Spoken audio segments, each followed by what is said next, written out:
오늘 말씀을 보면 오늘 말씀은 여호와께서 집을 세우지 아니하시면 세우는 자의 수고가 헛되고 여호와께서 성을 지키지 아니하시면 파수꾼의 경성함이 허사로다라는 말씀으로 시작되고 있습니다. 그래서 집을 세운다는 것, 또 성을 지킨다는 것, 파수꾼의 역할을 한다는 것이 정말 문자 그대로 집을 세운다, 아파트를 짓는다, 빌라를 짓는다, 단독주택을 짓는다 이런 것을 말하는 것도 아니고, 성을 지킨다는 것도 우리가 이 시대에 성도 없을 뿐더러 옛 시대에 성을 지키고 파수하는 자들에게나 해당되는 말씀이 아니라, 오늘 이 말씀은 하나님께서 우리에게 주셔서 우리가 우리의 집을 세운다는 것, 우리의 집을 세우고 우리의 삶을 든든히 지키고자 하는 우리의 노력이 하나님께서 그 일 위에 역사하여 주시지 않으시면 그것이 헛되다고 말씀을 하시는 것입니다. 이 세상을 살아가는 사람들은 어린아이에서부터 나이든 노인에 이르기까지 저마다 이 집을 세우기 위하여 평생을 노력하며 살아갑니다. 특히나 이 시대는 경쟁이 극에 달한 시대라서 부모들도 조금만 여유가 있으면 아주 어린 아이들에게도 다양한 경험을 시켜주고 많은 것을 공부하게 하고 미리 어떤 능력이나 경쟁력을 갖추어서 학교에 들어갈 수 있도록 하기 위해서 어렸을 때부터 많은 이런 노력을 시킵니다. 학교에 들어가서는 학교에서 다른 친구들보다 더 좋은 성적을 내기 위해서, 좋은 성적을 내고 또 어떤 자격을 갖추기 위해서 열심히 공부하며 발버둥치며 살아갑니다. 왜 이렇게 합니까? 자기 삶을 든든히 세우기 위해서, 자기 집을 세우기 위해서 이러한 노력을 하는 것입니다. 학교를 졸업하고 20대, 30대 청년이 되어서도 좋은 직장에 취업하거나 어떤 사회에서 자기 생업을 도모할 수 있는 어떤 자격을 갖추기 위해서 발버둥치며 준비합니다.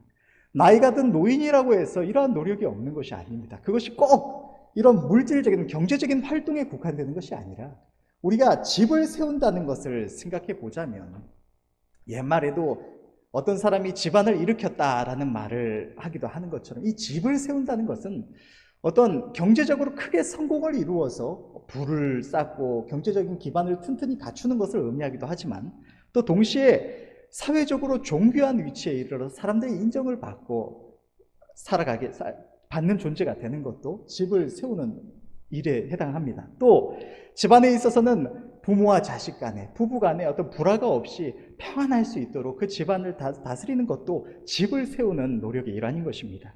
그런 점에서 볼 때에 어린 소년에서 노인에 이르기까지 모두가 평생을 이 집을 세우는 일을 위하여 발버둥치며 살아간다고 해도 과언이 아닐 것입니다.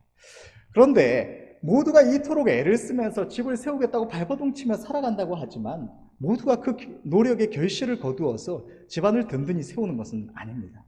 어린아이들이 어렸을 때부터 열심히 노력해도 그들이 노력한 방향과 전혀 다른 삶을 살아가게 될 수도 있고, 공부를 열심히 한다고 해서 좋은 성적을 거두리라는 보장이 없습니다.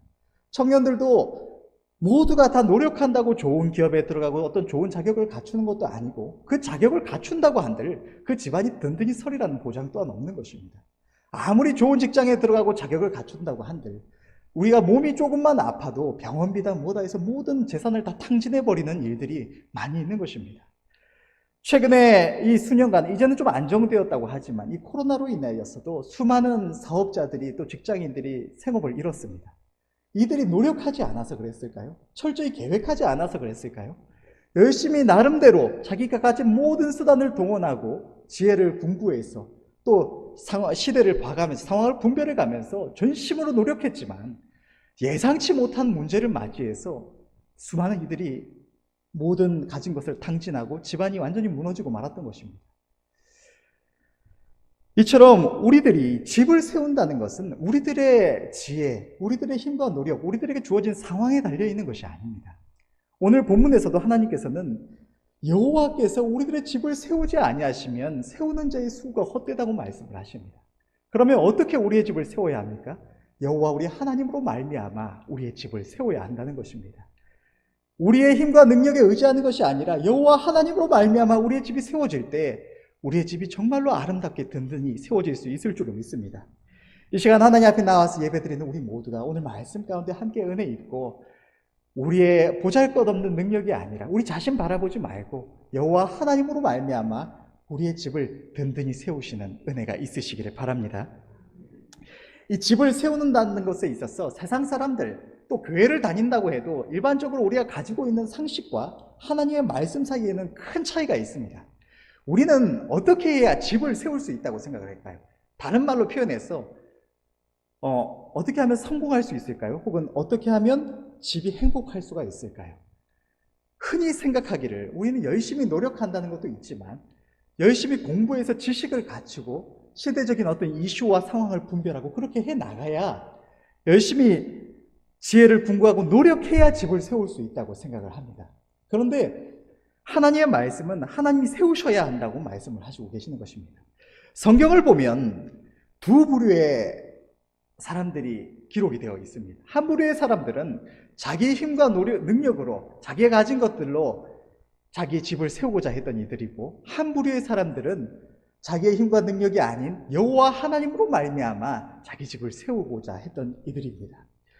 먼저 첫 번째 이 부류, 자기 힘과 지혜로 자기 집을 세우고자 했던 대표적인 인물들에는 이스라엘의 초대 왕이었던 사울과 북이스라엘의 초대 왕이었던 여로보암 왕이 있습니다. 사울 왕은 본래 이스라엘 가운데 가장 이 작은 지파, 베냐민 지파 중에서도 가장 보잘것없는 작은 집에 속하는 아무도 인정해주지 않는 인물이었습니다. 그러던 그를 하나님께서 한순간에 이스라엘의 가장 존귀한 자 왕으로 세워주신 것입니다. 그 이전에 이스라엘에는 왕이 없었습니다. 이스라엘 백성들이 하나님께 자기들 위해 왕을 세워주시기를 구하니까 하나님께서 왕을 세워주셨는데 그 첫 번째 인물이 바로 이 사울이라는 인물이었던 것입니다. 당시에 사울이 왕에 등극했을 때의 상황을 보면 그 왕위가 결코 든든하지 못했습니다. 왕위로 등극했을 때도 사람들은 저 사울이 뭔데 우리 위에 서느냐, 우리가 저와 무슨 상관이 있느냐며 저의 왕위를 인정치 않는 이들도 있었습니다.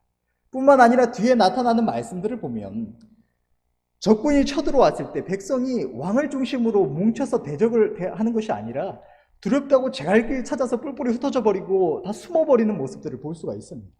또 사울이 백성들을 두려워하는 모습을 볼 수가 있습니다. 이것처럼 어떤 절대 왕권을 가졌던 것이 아닌 것입니다. 그런데 사울이 이렇게 나라를 다스리던 중에 어느 날 블레셋의 대군이 쳐들어왔습니다. 병거가 3만, 마병이 6천. 그 적군의 백성들은 해변에 모래같이 많았다고 기록을 하고 있습니다. 이 적국 블레셋의 침공 앞에서 이스라엘의 수많은 백성들이 다 뿔뿔이 흩어져서 누구는 국경을 넘어서 도망가고 누구는 산에 들에 이런 다 숨어버렸습니다. 그리고 그 가운데서도 정말 승산이 없어 보이지만 정말 목숨 걸고 싸워보겠다, 혹은 도망갈 곳이 없다, 어디 갈 곳이 없다 하는 이들만 사울 주변에 남았던 것입니다. 하나님께서는 사무엘 선지자를 통해서 사울에게 싸우러 가기 전에 7일을 기다려라, 7일을 기다려서 사무엘 선지자가 그곳에 가기까지 기다리고 있어라 라고 말씀을 하셨습니다. 사울은 사무엘 선지자가 자기들에게 와서 이 싸움에 있어서 하나님의 도우심을 구하는 이 제사를 드려주기를 기다리면서 7일을 기다렸습니다. 그런데 이 7일을 기다리는 동안에도 사람들은 이 대군이 와서 그 가까이에 진치는 모습을 보면서 조금씩 그 진을 이탈해서 도망을 쳤습니다. 그러나 사울은 끝까지 기다렸습니다. 7일을. 하나님께서 말씀하신 그 약속을 믿고 7일을 기다렸습니다. 그런데 수없이 많은 백성들이 다 떠나가고 이제 정말 극소수만 남은 7일째 날이 다 밝아오고 그 날이 지나가기까지 사무엘 선지자가 오지를 않는 것입니다. 그때 당시에 사울의 주변에 남은 자들의 수를 성경은 기록하기를 600명이었다. 적국은 전차, 이 병거가 3만, 마병이 6천, 기마병이 6천, 백성은 모래같이 많았는데 이스라엘 백성들 싸우겠다고 모인 이들이 600명이었다고. 1대 100도 넘는 그런 상황이, 이거는 대적할 수 있는 상황이 아닙니다. 그런데 이 사람들마저도 자기 주변을 다 떠나가게 생긴 것입니다. 그러니 이 싸움에서 지면 단순히 무슨 우리가 오락하다가 한판 졌다 이런 내용이 아닙니다. 지면 자기 왕위를 잃어버리는 것은 당연할 뿐더러, 왕으로서 수치를 당하는 것은 당연할 뿐더러 온 나라 백성들이 다 죽임을 당하고 약탈을 당하고 그 나라가 완전히 망하는 상황입니다. 그런데 그 몇 명 안 되는 600명마저 도망가게 생겼으니까 사울이 얼마나 두려웠겠습니까? 그래서 자기 딴에는 이 남아있는 백성이라도 좀 지켜서 어떻게든 방법을 도모해 봐야겠다 해서 그에게 허락되지는 않았지만 제사를 드렸던 것입니다. 근데 제사를 드리고 나니까 사무엘 선지자가 도착해서는 하나님께서는 사울을 책망하셨습니다. 그리고 또 시간이 지나가서 하나님께서 사울과 이스라엘 백성들에게 아말렉 족속을 진멸하라는 명령을 주셨습니다. 그래서 이들이 군대를 이루어서 쳐들어가서 아말렉을 쳤는데 하나님께서 아말렉 족속을 그들의 손에 붙이셔서 전쟁에서 승리하게 하셨습니다. 그런데 문제는 이 시대, 옛 시대의 전쟁에서 승리하면 얻을 수 있는 보상이라는 것은 원래 약탈을 하거나 혹은 노예를 잡거나 그 땅을 점령해서 얻는 것들이 전쟁의 수익입니다. 이후에도 어떤 말씀 가운데 보면 다윗이 함께 싸우러 갔던 이들에게 보상을 나눠주는 문제를 다루고 하는 이런 문제들을 통해서 약탈품, 전쟁에서 전리품으로 얻은 것이 그들의 보상이라는 것을 우리가 알 수가 있습니다. 그런데 하나님은 뭐라고 말씀하셨냐면 아말렉 족속을 진멸하되 그들의 남녀노소를 싹 다 죽이고 아무도 남기지 말고 다 죽이고 우양과 짐승들, 가축들까지 싹 다 죽여라, 완전히 멸해버려라 라고 말씀하셨습니다. 무슨 말씀입니까? 목숨 걸고 싸우러 가서 보상이 하나도 없다는 것입니다. 그러니까 사울이 두려워했을 것입니다. 목숨 걸고 싸우러 전쟁에 나갔는데 이 백성들을, 전쟁에 나간 백성들에게 줄 보상이 없다? 두려웠을 것입니다. 왕위도 든든하지 못한데 이 백성들이 혹여나 아니 왜 우리가 이걸 차지하지 못하느냐고 반기를 들고 일어나면 무슨 힘이 있어서 사울이 왕위를 지키겠습니까? 그런 상황에서 백성들이 왕이시여 이 좋은 짐승들을 좀 보십시오. 이거 아까우니까 우리는 얻지 못하더라도 그냥 우리 이거 남겨가서 하나님께 제사로 드립시다 라고 하니까 왕이 그 말을 어떻게 거역을 할 수가 있겠습니까? 백성들을 두려워하는 상황에서. 그러니까 어쩔 수 없다. 우리가 다 진멸했다고 생각을 하고 그 우양과 짐승들을 하나님께 드리는 것이라는 변명을 가지고 또 아말렉 왕 아각 하나는 다 죽였으니까 하나 정도는 왕으로서 적국의 왕을 승리해서 끌고 와서 이 사람한테 아량을 베풀어서 놓아주든지 아니면 이 사람을 백성들 앞에서 목을 치든지 자기 발 아래 무릎 꿇린다는 것이 얼마나 왕으로서 뭔가 어깨가 으쓱해지는 일이겠습니까? 그러니까 끌고 왔던 것입니다. 그런데 하나님께서는 이 일로 인해서 하나님의 마음이 사울에게서 떠나시고 사울은 완전히 버림받고 말았던 것입니다. 사울이 자기 집을 든든하게 세우겠다고, 자기 집을 지키겠다고 한 일이었습니다. 오늘 성경에 기록된 대로 파수꾼의 경성함, 성을 지키는 것, 사울은 자기 나라를 지키고자 했던 것입니다. 그런데 그 일의 결과는 하나님이 그를 떠나셨던 것입니다. 이후에 여로보암 왕의 경우에는 이와 유사한 성격을 가지고 있는데 하나님께서 솔로몬의 아들 르호보암 왕에게서 나라를 나누셔서 유다와 베냐민 족속 일부를 남겨두시고 르호보암 왕에게 남겨주시고 이스라엘 10지파를 여로보암에게 주셨습니다. 그런데 문제는 우리가 사울의 예에서도 봤다시피 초대 왕이 권력을 강하게 갖고 있는 경우가 그렇게 많지 않습니다. 그런데 특히나 원래 왕이 있는데 배반하고 나와서 따로 나라를 이룬 나라입니다. 여로보암 왕이 마음에 안심을 할 수가 있었을까요? 평안하게 있을 수가 있었을까요? 두려웠을 것입니다. 언제 이 백성들의 마음이 돌아서서 다시 그 왕위가 르호보암에게 돌아갈지 모른다는 두려움이 있을 수밖에 없었습니다. 그런데 게다가 문제는 이 백성들이 이스라엘 백성들이라서 1년에 절기 때가 되면 다 배반하고 떠난 원래 주 르호보암이 있는 이 유다의 예루살렘 성에 가서 그곳에 있는 하나님의 성전에 가서 경배를 드리는 것입니다. 그러면 매년 자기 백성들이 다 배반하고 떠나온 전 왕에게로 가는데 이 여로보암 왕의 마음이 평안할 수가 있었을까요? 끊임없이 염려하면서 이러다가 혹시라도 이 백성들이 이 전 왕을 버린 것을 회개하고 돌아가기라도 하면 자기는 완전히 반역자가 되어가지고 죽임을 당하기도 할 뿐더러 내 왕위를 잃어버리겠구나, 내가 지금 가지고 있는 모든 권세를 잃어버리겠구나 싶었을 것입니다. 그래서 베델과 단에 금송아지 우상을 세워서 너희가 예루살렘까지 먼 곳에 갈 필요가 없다, 저기 가서 경배하면 된다. 그리고 예루살렘 성전 가지 말고 산당 가서 제사를 드려라. 산당을 세우고 또 레위 지파 제사장들은 지금 이렇게 행하는 모습들에 찬성하지 않을 수도 있으니까 아무나 하나님 섬기겠다고 하는 보통 백성들로 제사장들을 삼아서 그렇게 섬기고자 했던 것입니다. 또 이스라엘의 절기 7월 15일은 수장절, 장막절이라고 하는 날입니다. 이 날은 이스라엘의 3대 절기 중에 하나인데 우리의 나라의 추수감사절처럼 하나님께서 주신 모든 이런 수확들을 다 거두고 나서 추수를 다 마친 이후에 바로 직후에 드리는 절기입니다. 그래서 이스라엘 백성들이 이런 절기를 지킴에 있어서 또 부담을 가지고 있었다고 합니다. 고된 추수를 마치고 바로 직후에 이 초막에 거하는 이 절기를 들어가니까 부담이 될 수밖에 없을 것입니다. 조금은. 그런데 여로보암 왕은 이 절기를 조금 비슷하게 바꿔서 8월 15일 추수를 마치고 좀 여유 있게 시작하되 종교적인 모양은 갖출 수 있는 모습으로 바꿔서 제정을 했던 것입니다. 그것을 통해 백성의 편의를 돌아보고 백성의 마음을 얻고자 했던 것입니다. 여로보암 왕은 나름대로 지혜롭게 자기 왕위를 지키고 나라를 세워보겠다고 이 모든 일을 한 것입니다. 그런데 성경은 뭐라고 기록을 하고 있습니까? 열왕기상 13장 34절의 말씀을 보면 이 일이 여로보암 집의 죄가 되어 그 집이 지면에서 끊어져 멸망케 되니라.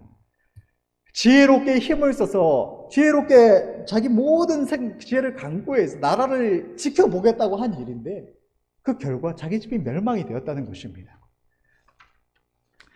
이 두 사례 모두 자기 힘과 지혜로 자기 집을 지키고 자기 성을 지키고자 했던 모든 노력이 그 위에 하나님이 역사 안 해주시니까 하나님을 떠난 인간의 노력은 모두가 허탄한 것이 되고 그것이 오히려 멸망이 되었다는 것을 우리에게 분명하게 보여주고 있는 것입니다. 어떤 이는 생각하기를 이 두 사례를 보면서 저들은 그 완전한 하나님 앞에 거스려서 우상 숭배를 하나 행한 케이스는 여로보암 왕은 그런 케이스고 사울 왕은 하나님께서 그에게 친히 말씀하셨는데 그 위대한 선지자 사무엘 선지자를 통해서 친히 말씀을 하셨는데 그걸 어기고 가서 하나님 말씀을 거역했으니까 저가 저렇게 하나님께서 역사 안 해주셨지. 하나님의 백성들이 자기 집 세우려고 하는데 하나님 왜 축복을 안 해주셨겠어? 이렇게 생각할 수도 있을 것입니다. 우리가 하나님을 믿으니까 우리가 자기 집 세우려고 열심히 노력하면 무조건 하나님께 축복해 주시겠지 생각할 수가 있습니다. 그런데 여기에 정확하게 그렇지 않다는 것을 보여주는 사례가 또 하나가 있습니다. 학개서의 말씀을 보면 이스라엘 백성들이 바벨론의 포로로 잡혀갔다가 70년 만에 귀환을 했습니다. 그때의 상황을 보면 70년 동안 버려져 있던 땅이 얼마나 황폐했겠습니까? 그때 당시에 생업을 도모하던 모든 것들이 다 제대로 되어 있는 것들이 없었을 것입니다. 그래서 이스라엘 백성들이 포로로 70년 만에 귀환해서 보니까 그 땅에 남겨뒀던 거지나 비천한 자들이 자기 집을 차지하고 있었을 수도 있고 또 바치며 자기 조상 때부터 사용하던 모든 생업 수단들이 다 황폐하다 있는 모습을 보면서 이렇게 생각했을 것입니다.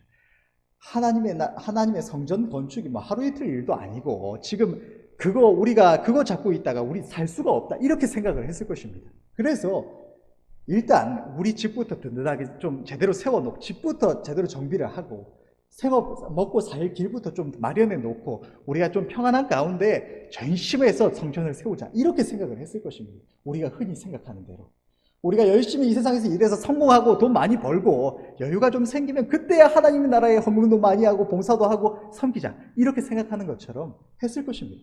그런데 하나님 뭐라고 말씀하십니까? 학개서 1장 1절에서 11좀 좀 긴 말씀이지만 봉독을 해보자면 다리오 왕 2년 6월 곧 그 달 초하루에 여호와의 말씀이 선지자 학개로 말미암아 스알디엘의 아들 유다 총독 스룹바벨과 여호사닥의 아들 대제사장 여호사에게 임하니라. 가라사대 만군의 여호와가 말하여 이르노라. 이 백성이 말하기를 여호와의 전을 건축할 시기가 이르지 아니하였다 하느니라. 여호와의 말씀이 선지자 학개에게 임하여 가라사대 이 전이 황무하였거늘 너희가 이때에 판벽한 집에 거하는 것이 가하냐. 그러므로 이제 나 만군의 여호와가 말하노니 너희는 자기의 소유를 살펴볼지니라. 너희가 많이 뿌릴지라도 수입이 적으며 먹을지라도 배부르지 못하며 마실지라도 흡족하지 못하며 입어도 따뜻하지 못하며 일꾼이 삭을 받아도 그것을 구멍 뚫어진 전대에 넣음이 되느니라. 또 이어서 뒤에 말씀에 보면 너희가 많은 것을 팔았으나 도리어 적었고 너희가 그것을 집으로 가져갔으나 내가 불어버렸느니라. 나 만군의 여호와가 말하노라. 이것이 무슨 연고뇨? 내 집은 황무하였으되 너희는 각각 자기의 집에 빨랐음이니라. 무슨 말씀입니까? 자기 힘으로 자기 집 세우겠다고 거기에 빨랐다고 말씀을 하시는 것입니다. 그랬더니 하나님의 백성들인데 오늘날로 치면 교회 다니는 이 하나님의 백성들인데 자기 집 세우겠다고 하는 열심히 노력하는 그 노력 위에 하나님 축복 안 해주셨다는 것입니다. 오히려 그들의 수고가 헛되도록 하나님이 다 불어버려서 고생만 진탕하고 거둔 것이 없게 하나님 만드셨다고 말씀을 하시는 것입니다. 우리는 이러한 하나님의 말씀을 통해서 하나님을 버린, 하나님을 떠난 우리의 인간적인 노력, 우리의 삶을 든든히 세우고자 하는 노력은 헛될 수밖에 없음을 깨달아야 할 줄로 믿습니다. 그 정확하게 반대되는 사례로 여호와 하나님으로 말미암아 자기 집을 세웠던 대표적인 인물의 이스라엘 대왕이었던 다윗이 있습니다. 그 외에도 아브라함도 이삭도 야곱도 또 욥도 에스더도 다니엘이나 그의 세 친구들 다 하나같이 여호와 하나님으로 말미암아 그 집을 세운 인물들이지만, 대표적으로 다윗의 사례를 보면 이 다윗은, 믿음의 선조 다윗은 본래 그 집에서 가장 천히 여김을 받는, 낮게 여김을 받는 존재였습니다.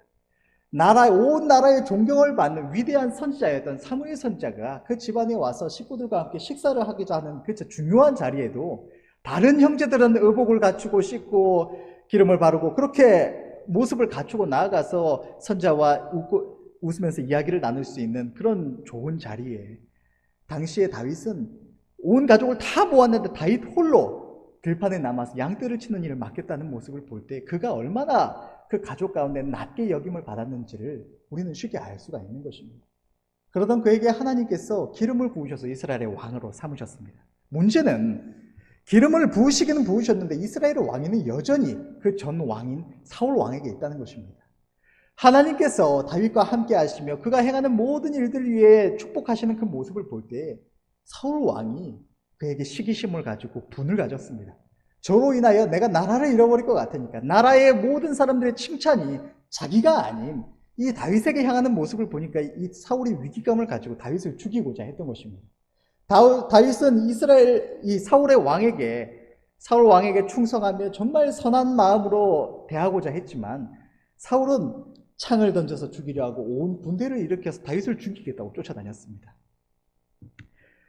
그러던 상황 중에 다윗의 처한 그 상황이 너무나 곤고했습니다. 다윗은 온 나라를 피해서 숨어 다니면서 그를 누군가가 도와주기만 해도 그 족속이 다 죽임을 당하는 처절한 위기 속에 있었던 것입니다. 얼마나 처절했는지 살려고 목숨을 부지하겠다고 적국의 왕에게 가서 미친 척하면서도 지내야 했던 절망적인 상황이었습니다. 그러던 그에게 하나님께서 이 사울의 생명을 붙이셨습니다. 그것도 2번이나. 한 번은 사울이 다윗을 죽이겠다고 쫓아왔을 때 다윗과 그의 수하들이 굴에 들어가서 숨어 있을 때 하나님께서 사울을 그에게 붙이셔서 사울 왕이 발을 가리우러 그 굴에 들어왔다고 기록을 하고 있습니다. 발을 가리운다는 것은 성경에서 볼일을 본다 혹은 쉰다, 이런 2가지 용법으로 사용되기도 하는 단어인데, 이 사울 왕이 어쨌든 간에 이 굴에 들어왔는데 그 안에 다윗과 그 수하들이 있다고는 꿈에도 생각을 못했습니다. 다윗의 수하들은 하나님께서 드디어 이 대적 사울을, 여호와 하나님께서 당신에게 붙이셨노라고 당장 그 사울을 죽여서 죽이라고 다윗에게 권했습니다. 왜냐하면 사울만 죽이면 온 나라가 칭송하던 다윗이었기 때문에, 뿐만 아니라 사무엘 선지자를 통해서 기름 부으심을 받은 다윗이었기 때문에 그가 그 한순간에 이스라엘의 왕위를 차지할 수 있는 그런 상황이었습니다. 그렇게 권했지만 다윗은 자기 손으로, 자기 지혜로 자기 집을 세우기를 절대로 원치 않았습니다. 그가 조금이라도 머리를 굴리고 해서 이 위기를 모면하고 자기 집을 든든히 세우고자 하는 생각이 있었다면 단번에 칼을 빼서 사울을 죽였을 것입니다. 왜 그러지 않았겠습니까? 아무 죄도 없는 자신을, 정말 온 선의와 충성으로 대했던 자신을 죽이겠다고 쫓아다니던 사울입니다. 뿐만 아니라 하나님께서 자기를 기름 부으셔서 왕을 세운 자기입니다. 그런데 하나님께서 버리신 사울을 죽인다고 한들 변명 좀 할 수 있지 않았을까요?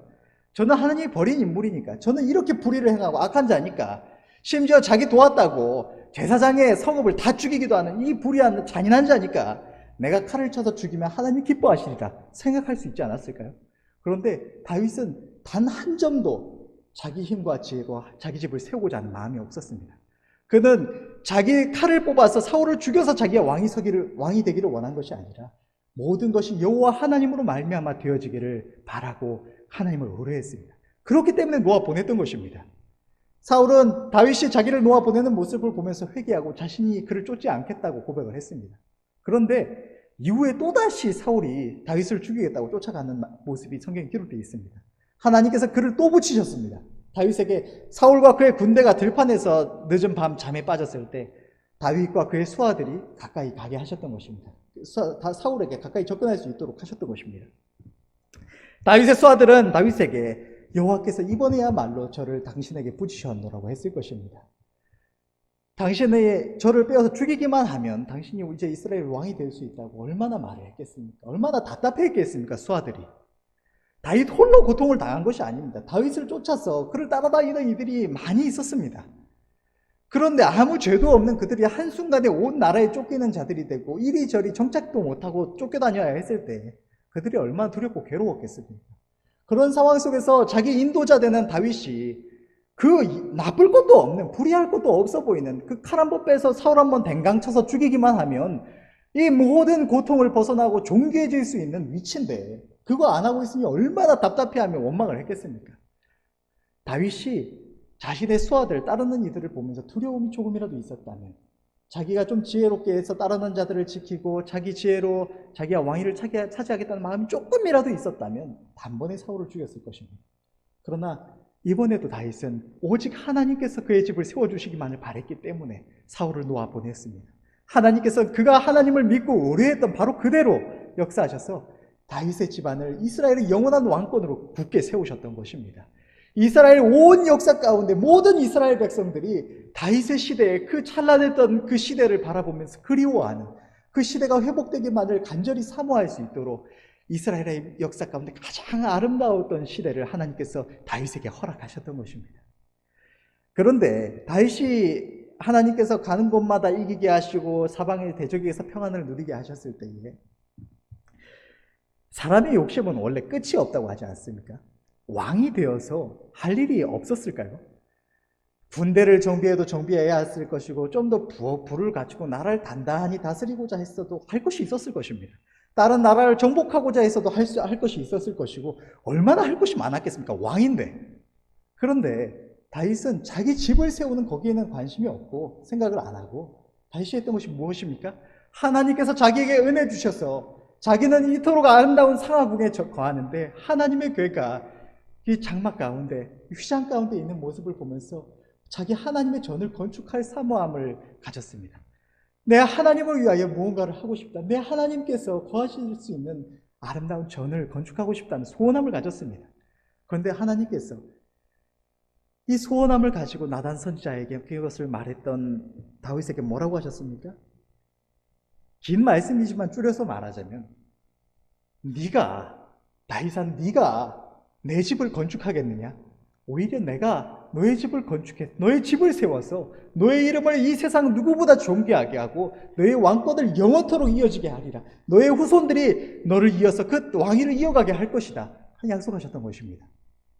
자기 집 세우겠다고 온갖 머리 굴리고 하나님을 거스려서 불법을 행하기도 했던 이들, 자기 집을 세우겠다고 열심히 했던 이들은 망조가 들고 아무 소산을 거두지 못했는데 자기 집 세운 데는 관심이 없고 하나님의 나라만 구했던, 하나님의 집을 세우기만을 힘썼던 다윗에게는 하나님께서 이스라엘 역사 가운데 그 누구보다 존귀하고 아름답게 그 집을 세우셨다는 것입니다. 하나님께서 오늘 본문을 통해서 나타내 주시는 것이 바로 이것입니다. 우리가 우리의 집을 세우고자 하면 그 노력은 헛될 수밖에 없습니다. 우리가 우리 스스로 우리의 삶을 도모하고자 할 때 하나님은 결코 거기에 허락하시지 않으십니다.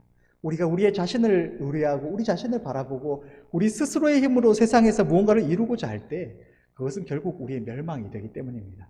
세상 사람들은, 하나님이 없는 이들은 열심히 지혜를 공부하고 노력했더니 성공했다 할 수 있습니다.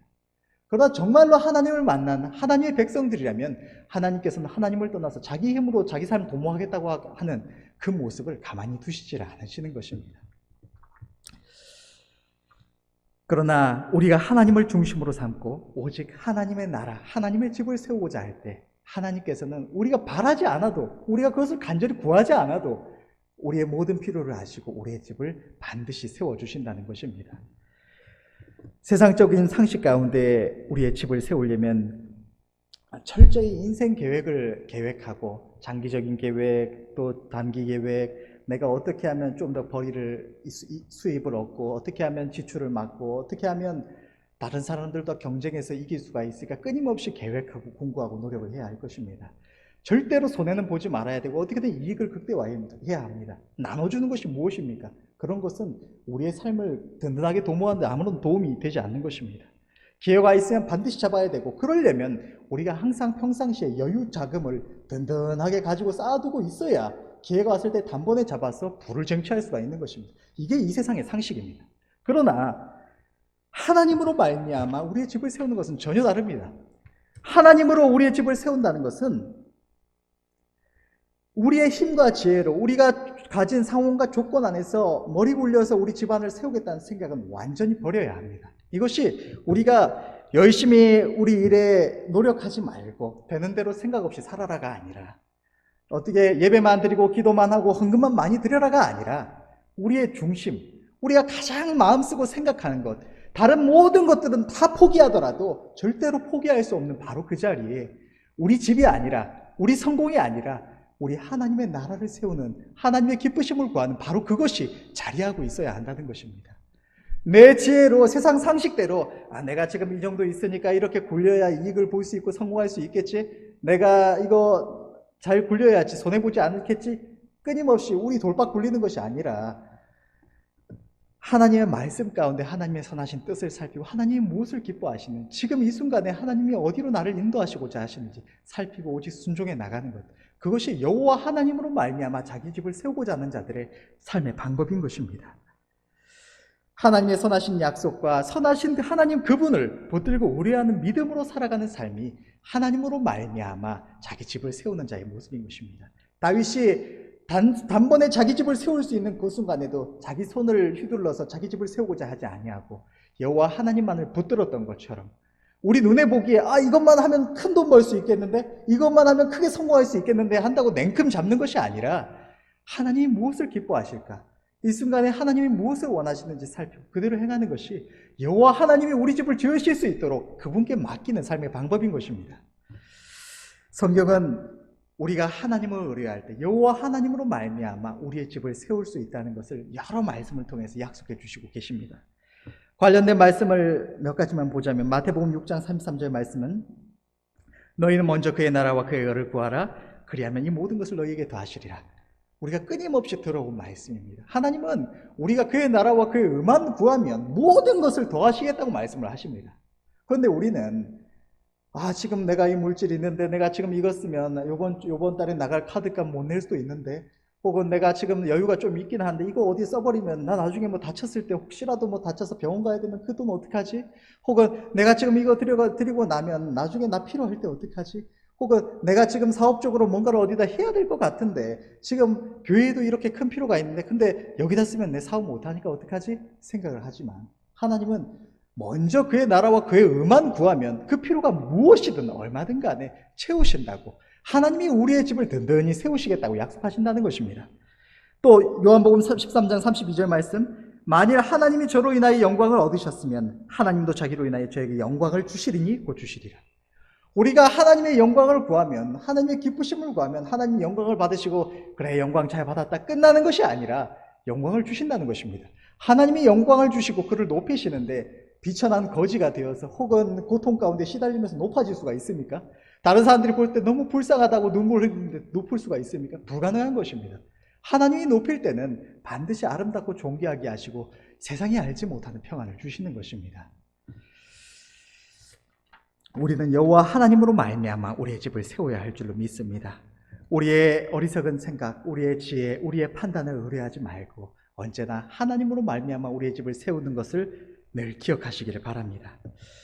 이렇게 많은 말씀들을 통해서 하나님께서 우리가 하나님께 맡기면, 우리가 오직 하나님의 기쁘심만을 구하고 하나님의 나라를 세워나가기에 힘쓰면 하나님이 우리의 집을 세워주신다.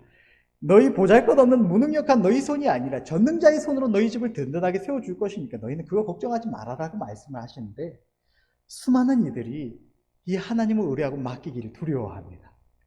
내가 이거 하나님 기쁘심을 위해서 하면 그 다음에 내 필요는 어떡하지라고 끊임없이 생각하는 것입니다. 왜 하나님께 믿고 못 맡깁니까? 고생만 당하고 내 가진 거 다 허비하고 우리 집은 망조들까 봐, 우리 집은 든든히 서지 못할까 봐 걱정을 하는 것입니다.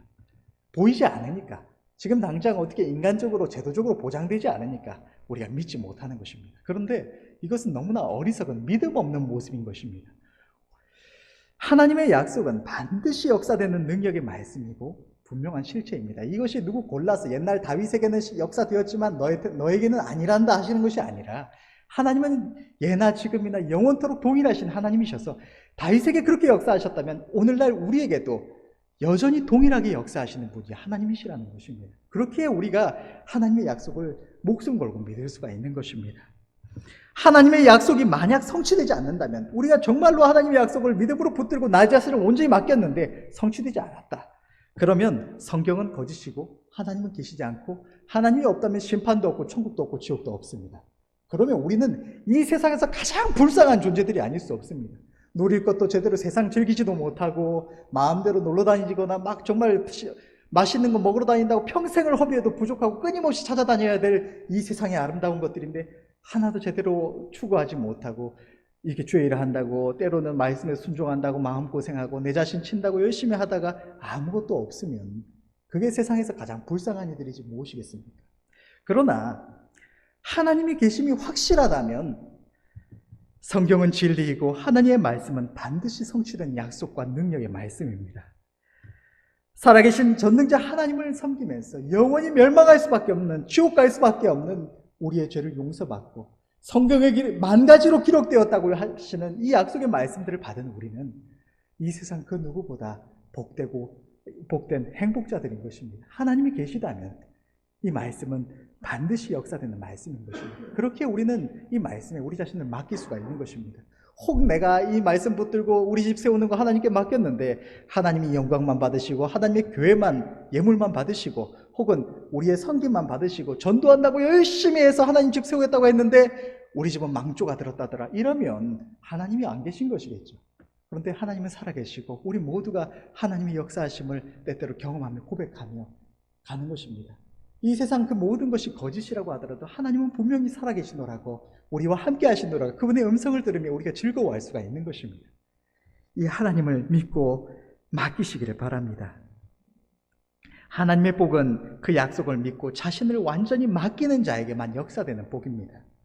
하나님의 계심을 믿는다면 이도저도 아니게 신앙과 불신앙 사이에서, 세상과 하나님 사이에서, 우리의 인간의 생각, 인간의 상식과 하나님의 말씀 사이에서 갈팡질팡 헤매이지 마시고, 하나님 말씀 믿을까? 세상적으로 내가 내 지혜대로 해볼까? 고민하지 마시고 하나님께 맡기시는 은혜가 있으시기를 바랍니다.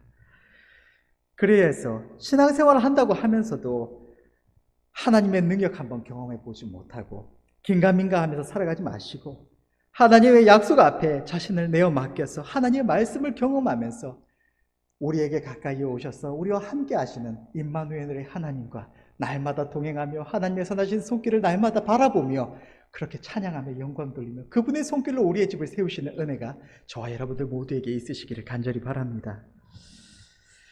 우리는 여호와 하나님으로 말미암아 자신의 집을 세웠던 믿음의 선조들과 같이 우리도 전심으로 하나님의 나라를 위하여 살아가야 하겠습니다. 믿음의 선조 다윗은 비록 그의 손으로 하나님의 전을 세우지는 못했습니다. 그러나 그는 그의 평생이 하나님의 기쁘심을 구했고, 비록 그의 손으로 솔로몬 성전이라고 치는 하나님의 전을 짓지는 못했지만 그가 하나님 나라에 가기까지 평생토록 전심을 다해서 하나님 나라를 위하여 예물을 준비했던 인물이 바로 다윗이라는 인물입니다. 우리도 주님의 몸된 이 전과 하나님의 나라를 세워가며 전심으로 동참해야 할 줄로 믿습니다. 그리할 때에 하나님께서 다윗에게 말씀하셨던 것처럼, 다윗아, 네가 나의 집을 세우겠느냐? 네가 나의 집을 세우겠느냐? 내가 오히려 너의 집을 존귀하게 세워주리라. 이 세상 그 무엇보다 아름답게 너의 집을 세워주리라 말씀하셨던 하나님께서 저와 여러분들에게 너희가 내 집을 세우려느냐? 혹이나 네가 나의 집을 세우려고 그렇게 애쓰고 수고하느냐? 아니라 내가 오히려 너의 집을 존귀하고 아름답게 세워주리라 우리에게 말씀하실 것입니다. 이 은혜를 맛보시는 은혜가 있으시기를 간절히 바랍니다.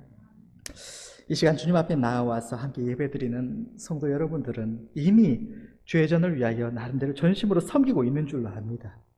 하나님을 알지 못하는 이 세상 사람들은 어쩌면 우리를 보면서 미쳤다고 할 것입니다. 종교는 마음 좀 기대고 좀 위로받기 위해서 좋은 말 들으려고 좀 다니는 거지, 좀 취미생활로 하고 적당히 주일날만 좀 왔다 갔다 하면 되는 거지, 무슨 지금 돈이 있으면 혹은 물질이 있으면 시간이 있으면 열심히 자기 스펙 갖추거나 능력 갖추거나 뭔가 도전하는 데 쓰든지, 아니면 물질이 있으면 빚이나 갚고, 그게 빚이 없으면은 어떤 투자를 해서 자기 집에 어떤 벌이나 생각할 것이지, 무슨 지금 교회에다 갖다 바쳐서 허비를 하느냐 이렇게 생각하면서 미쳤다고 할지도 모릅니다. 그런데 우리가 알고 고백하는 것은 이것이 바로 여호와 하나님 전능자의 손으로 우리의 집을 세우는 가장 아름다운 길이고 지혜로운 길이라는 것입니다. 우리가 하나님 앞에 전심으로 수고하며 헌신하며 나아갈 때 하나님 결코 우리의 삶을 모른 척 하시지 않으십니다. 성경은 수많은 이들의 예를 통해서 내가 하나님의 기쁘심을 구했더니 하나님은 우리의 집을 세우셨다고 고백하는 고백들이 수없이 기록되어 있는 것입니다. 이것을 우리 또한 받아서 우리가 경험하며 살아가는, 그래서 하나님 찬양하며 영광 돌리며 날마다 하나님이 주신 세상이 알지 못한 자기 힘으로 자기 집 세워보겠다고 발버둥치는 이들은 평생을 살아가도 누리지 못하는 평안을 날마다 누리며 하나님 찬양하며 감사하며 그렇게 살아갈 수 있기를 간절히 바랍니다. 결론을 맺겠습니다. 2절의 말씀을 보면 너희가 일찍이 일어나고 늦게 누우며 수고의 떡을 먹으며 헛되도다. 그러므로 여호와께서 그 사랑하시는 자에게 잠을 주시는도다. 하나님이 없는 수고, 우리의 인간적인 열심은, 이 세상에서 우리의 삶을 세워보겠다고 하는 열심은 반드시 헛될 수밖에 없다는 것을 깨달으시는 은혜가 있으시기를 바랍니다. 우리가 열심히 계획하고 노력하여 하면 성공해서 우리의 집을 세울 수 있다는 것은 우리의 헛된 기대일 뿐입니다. 우리가 어리석어서 미래를 한 치 앞도 알 수 없는 우리가 그저 막연하게 꿈꾸며 바라보는 우리의 죄된 마음 가운데 착각하는 것일 뿐인 것입니다. 그러므로 우리는 여호와 하나님으로 말미암아 우리들의 집을 든든히 세워야 할 줄 믿습니다. 오늘 본문의 2절은 하나님께서 사랑하시는 자에게 잠을 주신다고 기록하고 있습니다.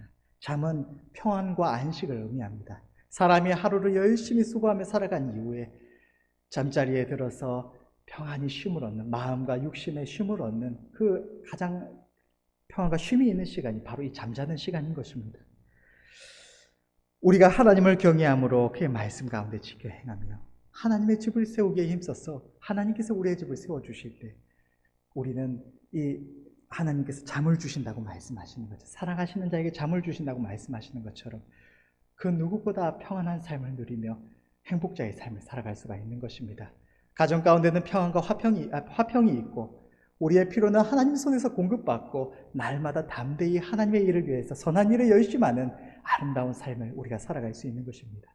이렇게 우리의 집을 세우시는 은혜가 저와 여러분들 모두에게 있기를 간절히 바랍니다. 기도하겠습니다.